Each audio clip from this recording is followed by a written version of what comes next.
Hello, and welcome to this video on primary quantitative data analysis. In the previous week's video on data collection methods, we learned various ways that you can collect data. This included both primary and secondary data collection methods. Primary data collection basically entails conducting a survey to collect first-hand information based on your research. In this video, we will look into the various steps of primary data preparation and inspection, and after the video, you will be able to understand how to prepare your data for statistical analysis. Before we proceed, you need to be sure that the amount of questionnaires administered are enough to perform statistical analysis. Do you remember the calculation of a sample size? If not, take a look at the video about sampling under week 4. Secondly, the way in which you prepare the questionnaire is of utmost importance, as it will determine how you carry out the analysis based on the measurement levels of your indicators. You may refer to the video on formulating and administering a questionnaire also under week 4 to refresh your memory on constructing a questionnaire. Now, with reference to data preparation and analysis, I like to use the analogy of getting a vehicle ready to go on a race. There are a number of things that you should ensure are working in perfect condition, such as making sure that the tank is full, checking that the steering wheel is in perfect condition, making sure that the seat belt is functioning, and so on. In this case, the car is the data preparation and the race is the data analysis. This will become more clearer as we go on, but for now, picture the racing car and the inspection that you need to perform. I will try to simplify data preparation by highlighting the important steps to take in primary data preparation. Let's assume that you have already collected your primary data. The first step will be to convert the primary data into a format that can be used in the statistical software that you intend to use for analysis. This may be any software such as SPSS, Stata, R, and so on. You may well know that in primary research studies involving the use of participatory tools, much of the information gathered is of qualitative nature. Quantitative methods of data analysis, however, are of great value to the researcher who is attempting to draw meaningful results from a large body of qualitative data. As a researcher, you can have quantitative analysis approaches that can be applied to qualitative data.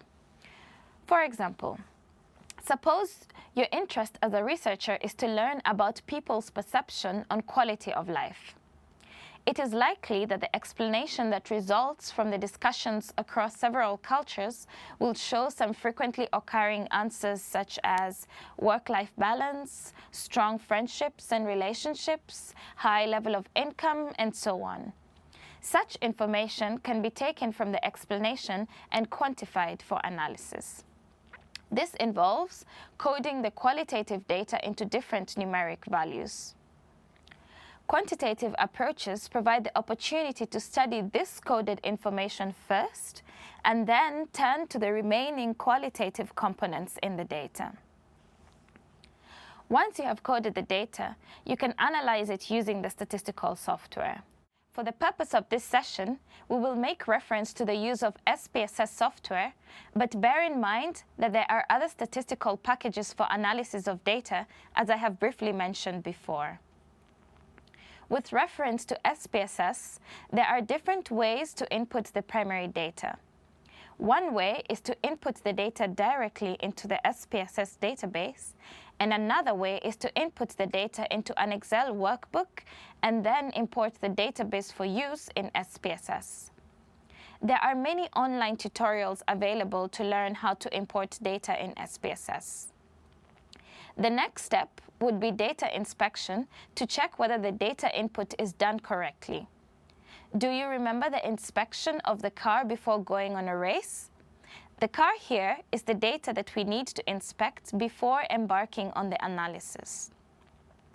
Bear in mind that it is quite common to have a situation where all your questions are not answered, and in this case, there may be a number of missing values in the dataset. The missing values cannot be analyzed, but you need to assign them a value in your database. This is particularly important as it would interfere with the mean score of the data points in your variable. Usually, you assign a code to the missing values.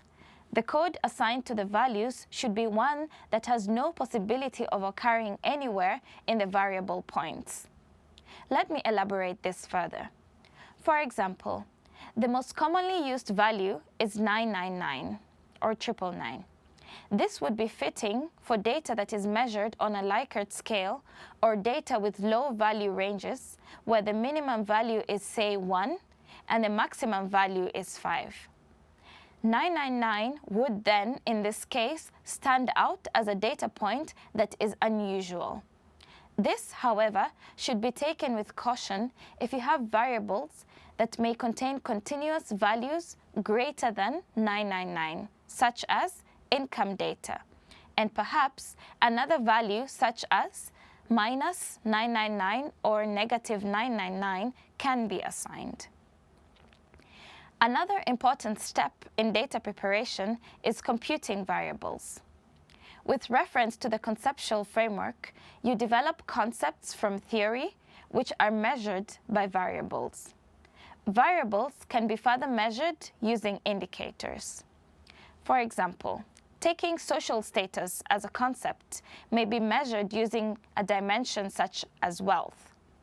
Wealth could be measured by the assets accumulated or perhaps the amount of disposable income. When collecting the information by survey, the questions are indicators that you eventually compute into a variable. Explaining your results at variable level makes it more understandable and helps you to report and answer your research question to the point. Now, before computing the indicators into variables, you need to perform a reliability analysis to check for the level of consistency that allows for the indicators to be computed into one variable. It is important here to note that the measurement of the indicators should be the same.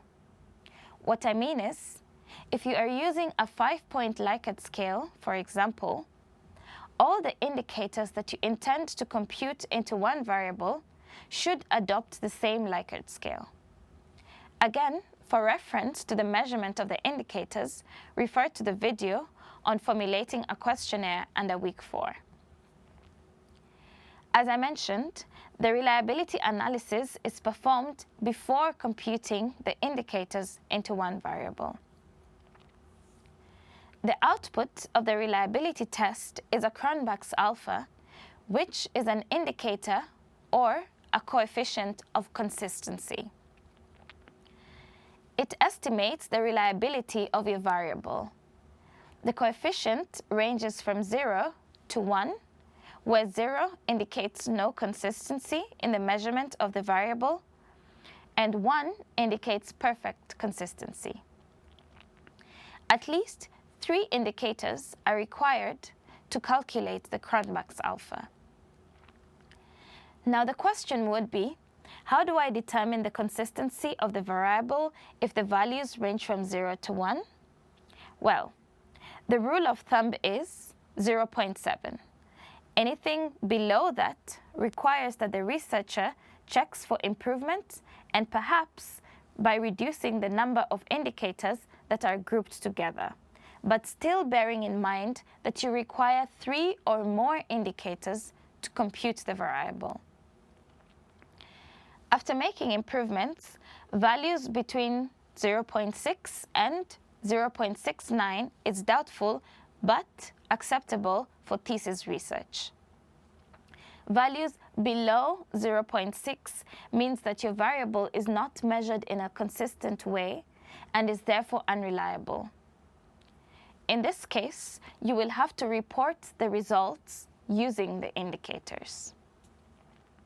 In conclusion, you now have a basic idea of some of the important steps in data inspection, but we cannot yet run our car for the race.